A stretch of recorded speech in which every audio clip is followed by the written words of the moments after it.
పూర్వీ ప్రతి 3 లక్షల కొనుగోలుకు ఒక బంగారు నాణెం ఉచితంగా పొందండి. నమస్కారం, వెల్కమ్ టు ఐటీ. నేను మీ సంగీత. ఒక మహిళకు ముద్దు పెట్టినందుకు ర్యాపిడో డ్రైవర్కి 5 సంవత్సరాల జైలు శిక్ష పడే అవకాశం ఉంది. దాంతోపాటు ఫైన్ కూడా విధించే అవకాశాలు ఉన్నాయి.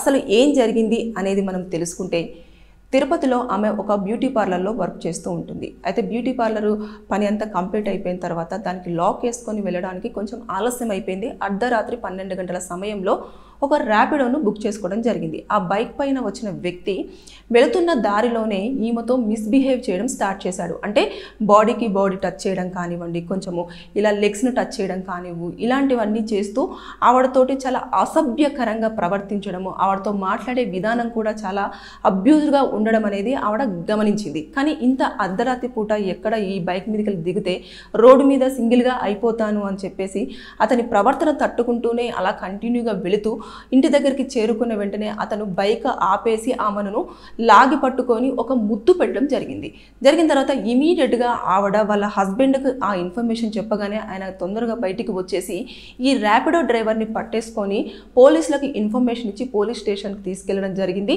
వారికి అక్కడ వెళ్ళిన వెంటనే వాళ్ళు ఎఫ్ఐఆర్ చేశారు. తర్వాత నెక్స్ట్ అతన్ని కూడా ఇంట్రాగేషన్ చేయడం అనేది జరిగింది.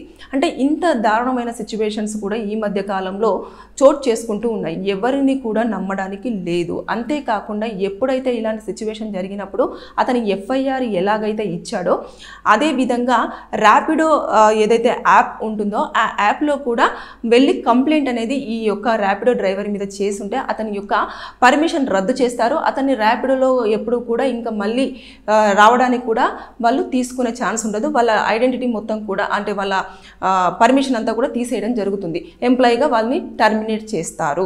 ఇలాంటిది కూడా ఉంటుంది. అయితే మనం ఇందులో చూసేసుకుంటే ఐపీసీ సెక్షన్ 354 అదేవిధంగా IPC section 354A sub clause A కింద ఇవి కేసులు ఫైల్ అవుతాయి. అప్పుడు ఏమవుతుందంటే ఐపీసీ సెక్షన్ 354 అయితేనేమో 1 year నుంచి 5 years వరకు కూడా జైలు శిక్ష పడుతుంది. దాంతోపాటు జరిమానా కూడా విధించే అవకాశాలు ఉంటాయి. అదే 154 సబ్ క్లాస్ ఏ ప్రకారం అయితేనేమో 3 years వరకు కూడా జైలు శిక్ష పడే అవకాశం ఉంటుంది. దాంతోపాటు ఫైన్ విధించే ఛాన్సెస్ ఉన్నాయి. ఈ లెక్కను చూసేసుకుంటే అతను ఆ అర్ధరాత్రి పూట అమ్మాయి ర్యాపిడో బుక్ చేసుకున్నప్పుడు సేఫ్గా తీసుకెళ్లాల్సింది పోయి అతను చాలా అబ్యూజ్గా బిహేవ్ చేయడం అనేది చాలా హృదయ విదారకం. అంటే ఒక అమ్మాయి కన్సర్న్ లేకుండా, ఆ అమ్మాయికి ఇంట్రెస్ట్ లేకుండా అలా టచ్ చేయడం కానివ్వండి, అలా బలవంతంగా ముద్దు పెట్టడం కానివ్వండి, అదేవిధంగా అబ్యూజ్డ్గా అంటే అబ్యూజ్డ్ మీన్స్ అంటే కొన్ని అడల్ట్ కంటెంట్ టైప్లో మాటలు కానివ్వండి, అలాంటివి మాట్లాడినా సరే వారు ఆ అమ్మాయిని లైంగికంగా వేధిస్తున్న కిందికే రావడం జరుగుతుంది. కాబట్టి ఈ సెక్షన్స్ అనేవి అట్రాక్ట్ అవుతాయి.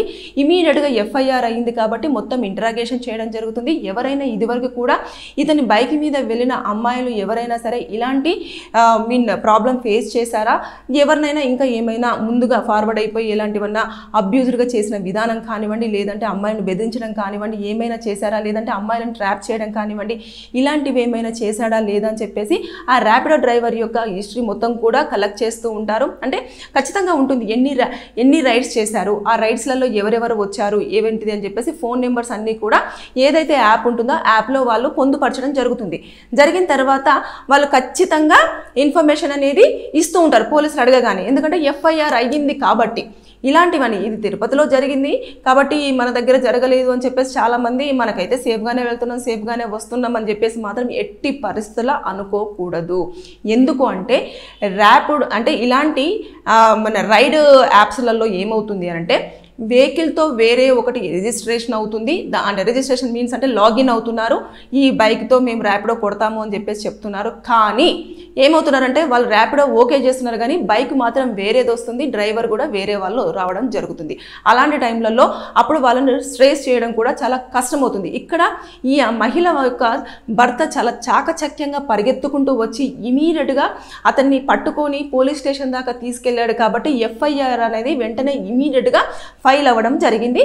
ఇంకా కోర్టుకు తీసుకెళ్తారు. 24 అవర్స్లో ఖచ్చితంగా కోర్టులో ప్రొడ్యూస్ చేస్తారు. రిమాండ్కి పంపించడం అనేది కామన్గా జరుగుతూ ఉంటుంది. నిజంగానే ఏం చేశారు అని చెప్పేసి ఆ సీసీ కెమెరా ఫుటేజ్ వాళ్ళ ఏదైతే వస్తున్న దారిలో అతను ఎలా బిహేవ్ చేశాడు ఏంటి అనేది కూడా అది మొత్తం కూడా ఎవిడెన్సెస్ అన్ని కూడా కలెక్ట్ చేస్తారు. కలెక్ట్ చేసిన తర్వాత అప్పుడు వాటిని కోర్టులో ప్రొడ్యూస్ చేస్తే నిజంగానే ఈ అబ్బాయి ఇలా చేశాడు, ఈ అమ్మాయితో మిస్బిహేవ్ చేశాడు అని చెప్పేసి కనుక నిర్ధారణ అయితే ఇప్పుడు నేను చెప్పిన సెక్షన్స్ అన్ని అట్రాక్ట్ అవుతాయి. అదే విధంగా కూడా శిక్షలు పడే అవకాశం ఉంటుంది. అయితే ఇంకొకటి ఏంటంటే ఎప్పుడైతే ఈ రైడ్కు అయిపోయిన తర్వాత ఒకవేళ అమ్మాయి కనుక ర్యాపిడో కానివ్వండి, ఓలా కానివ్వండి, ఇవైతే మనం బుక్ చేస్తారో చేసిన తర్వాత వాళ్ళ డెస్టినీకి రీచ్ అవ్వగానే ఒక కాల్ వస్తుంది ఆ యాప్ నుంచి వచ్చేసి మీరు డెస్టినీకి కరెక్ట్గా రీచ్ అయ్యారా లేదా, సేఫ్గా రీచ్ అయ్యారా లేదా, మాకు ఒకటి ఫీడ్బ్యాక్ ఇవ్వండి అని చెప్పేసి కాల్ వస్తుంది. దాన్ని చాలామంది ఇగ్నోర్ చేస్తారు. అలా ఇగ్నోర్ చేయొద్దు. అది ఖచ్చితంగా లిఫ్ట్ చేసి ఇమీడియట్గా మీరు సేఫ్ అయ్యారు అంటే 1 నొక్కండి, లేదంటే ఇబ్బంది పడ్డారు అంటే 2 నొక్కండి అంటే మనం ఇచ్చే ఫీడ్బ్యాక్ను బట్టేసి ఆ డ్రైవర్ యొక్క ప్రవర్తన ఎలా ఉంది అని చెప్పేసి ఆ యాప్ వాళ్ళు కూడా నోట్ చేసుకోవడం అనేది జరుగుతుంది. అంటే రాంగ్ రూట్లో తీసుకొచ్చే ఇవన్నీ కూడా ఉంటాయి. కానీ చాలామంది వచ్చేసాం కదా ఇంకేముంది వీళ్ళతో కాల్ అని చెప్పేసి కట్ చేస్తూ ఉంటారు. అలా చేయొద్దు. అలా చేయడం వల్ల ఏమవుతుంది, కొంతమంది మాకు 5 స్టార్ ఇవ్వండి ప్లీజ్ మేడం అని చెప్పేసి రిక్వెస్ట్ చేసి వేయించుకుంటారు. లేదు, మీరు సాటిస్ఫాక్షన్ అయిపోయి మీరు ఓకే ఇతనితో సేఫ్ జర్నీ అయ్యాము అని చెప్పేసి అంటేనే మీరు ఫీడ్బ్యాక్ అనేది ప్రాపర్గా ఇవ్వండి. అంతేగాని ఇష్టం ఉన్నట్టుగా వాళ్ళు రిక్వెస్ట్ చేశారని చెప్పేసి ఇలాంటి దారుణమైన సంఘటనలు కూడా చోటు చేసుకుంటున్నాయి. కాబట్టి ఎందుకంటే వాళ్ళు అన్నోన్ పర్సన్స్ ఎక్కడి నుంచి వస్తారో మనం బుక్ చేయగానే వచ్చేస్తారు. అది వెహికల్ మళ్ళీ కొన్నిసార్లు మనం ఏదైతే ఓకే అయిన తర్వాత బండి యొక్క రిజిస్ట్రేషన్ నెంబర్ వేరే ఉంటుంది, వచ్చే వెహికల్ వేరే ఉంటుంది, వచ్చే డ్రైవర్ వేరే ఉంటారు, అందులో చూపించే పర్సన్ వేరే ఉంటారు. ఇలాంటివన్నీ చోటు చేసుకుంటున్న సమయంలో కొంచెం ఇబ్బంది జరిగే అవకాశాలు ఉంటాయి. కాబట్టి దయచేసి రాత్రిపూట అమ్మాయిలు ఎవరైనా సరే ర్యాపిడో కానివ్వండి, ఓలా కానివ్వండి, ఇలాంటివి బుక్ చేసుకునేటప్పుడు మాత్రం ఊబర్ కానివ్వండి, ఇలాంటివి బుక్ చేసుకున్నప్పుడు చాలా జాగ్రత్తగా ఉండండి. మీరు వెంటనే ఇమీడియట్గా వెంటనే మీ వాళ్ళకు లొకేషన్ ఫార్వర్డ్ చేయండి, లైవ్ లొకేషన్. దాంతోపాటు మీ వాళ్ళతో మాట్లాడుతూ రండి. ఎవరైతే ఇంటి దగ్గర ఉంటారో ఆ టైంలో వాళ్ళకు ఫోన్ చేసి, పేరెంట్స్ అయితే పేరెంట్స్కి, హస్బెండ్ ఉంటే హస్బెండ్కి, సిస్టర్స్ ఉంటే సిస్టర్స్కి, ఎవరికైనా ఒకరికి కాల్ చేస్తూ మీరు నేను ఇక పలానా చోటికి రీచ్ అయ్యాను, ఇలా వస్తున్నాను, బండి నెంబర్ ఇది అని చెప్పేసి ప్రతిదీ మీరు ఫోన్లో కన్వర్జేషన్ చేయడానికి ట్రై చేయండి. అప్పుడు ఎదురు వాళ్ళు ఎవరైతే బండి మీద తీసుకెళ్తున్న వాళ్ళైనా సరే, ఆటోలో తీసుకెళ్తున్న వారైనా సరే, కార్లో తీసుకెళ్తున్న వారైనా సరే అలర్ట్ అవుతారు. అంటే వీళ్ళు ఎవరికో ఇన్ఫర్మేషన్ ఇచ్చారు, మనం జాగ్రత్తగా తీసుకెళ్ళకపోతే ప్రమాదంలో పడే అవకాశం ఉంటుంది. కాబట్టి ఎందుకు వచ్చిన రిస్క్ అని చెప్పేసి వాళ్ళు తీసుకెళ్ళి కరెక్ట్గా ప్రాపర్గా దించుతారు. అదేవిధంగా ట్రావెల్ చేస్తున్న వారితో కూడా వాళ్ళ బిహేవియర్ అనేది చాలా వరకు బాగా ఉండే అవకాశాలు ఉంటుంది. కాబట్టి దయచేసి ఎప్పుడైనా సరే 10 దాటిన తర్వాత ఎవరైనా అమ్మాయిలు బుక్ చేసుకున్న అంటే వెహికల్ని బుక్ చేసుకుంటే మాత్రం చాలా జాగ్రత్తగా ఉండండి. ఇలాంటి అక్కడ ఏం జరగలేదు కాబట్టి ఓకే ముద్దు పెట్టేసుకొని అసభ్యంగా బిహేవ్ చేశాడు, ఆ అమ్మాయి కనుక రెస్పాండ్ అయ్యి లేదంటే అయ్యో ఎందుకు ఇలా చేస్తున్నానని భయపడితే అక్కడ ఏం జరిగేది అనేది మనం ఊహించలేము. అంత ఇప్పుడు చూస్తుంటే కొన్ని సంఘటనలు వింటుంటే ఒళ్ళు ఇట్లా వణికిపోతుంది, అంత దారుణంగా చేస్తూ ఉన్నారు. కాబట్టి దయచేసి ఎప్పుడైనా సరే అలర్ట్గా ఉండండి. మన జాగ్రత్తలు మనమే తీసుకోవాలి. మనం ఎప్పుడైనా సరే వెహికల్ బుక్ చేసుకున్న వెంటనే నేను చెప్పిన ఇన్స్ట్రక్షన్స్ ఫాలో అయ్యి మీరు సేఫ్గా డెస్టినీకి రీచ్ అయిన తర్వాత మీకు ఖచ్చితంగా యాప్ నుంచి కూడా ఒక కాల్ వస్తుంది, దానికి కూడా ఫీడ్బ్యాక్ ఇవ్వండి. అతను మిస్బిహేవ్ చేస్తే మిస్బిహేవ్ చేసినట్టుగానే ఓకే సేఫ్ జర్నీ అయితే సేఫ్ జర్నీ, మేము డెస్టినీకి కరెక్ట్గా రీచ్ అయ్యాము అని చెప్పేసి మీరు ఫీడ్బ్యాక్ ఇస్తే దాన్ని బట్టేసి వాళ్ళు ఆ కాలంలో ఫిలప్ చేసుకోవడం అనేది జరుగుతూ వస్తుంది. ఇమీడియట్గా వాళ్ళు రెస్పాండ్ అవుతారు. ఇక్కడ మాత్రం చాలా చాకచక్యంగా పోలీసులు ఇమీడియట్గా అతని మీద ఎఫ్ఐఆర్ చేశారు ఈ అమ్మాయి ఇచ్చిన దాన్ని బట్టి. ఇప్పుడు కోర్టులో వీళ్ళు ప్రొడ్యూస్ చేయాల్సినవి ఏమి ఉంటాయంటే ఏవైతే ఆ అమ్మాయితో మిస్బిహేవ్ చేసినట్టు కానీ ఏమేమి మాట్లాడాడు అనేది ఎవిడెన్సెస్ ఆ అమ్మాయి దగ్గర నుంచి కలెక్ట్ చేసుకుంటారు. తర్వాత నెక్స్ట్ సీసీ కెమెరా ఫుటేజ్ తీసుకుంటారు. దాంతోపాటు అతని అబ్బాయి బిహేవియర్ ఏంటి అని మొత్తం చేసిన తర్వాత షార్ట్ షీట్ ప్రిపేర్ చేసి కోర్టులో ప్రొడ్యూస్ చేశారంటే కేసులు ఫైల్ అవుతాయి, అది కేసులు ప్రూవ్ అవుతాయి, కోర్టుకు వెళ్ళడం జైలుకి వెళ్ళడం అనేది జరుగుతుంది. శిక్ష అనుభవించక తప్పదు. సో బీ కేర్ఫుల్, జాగ్రత్త. Thank you.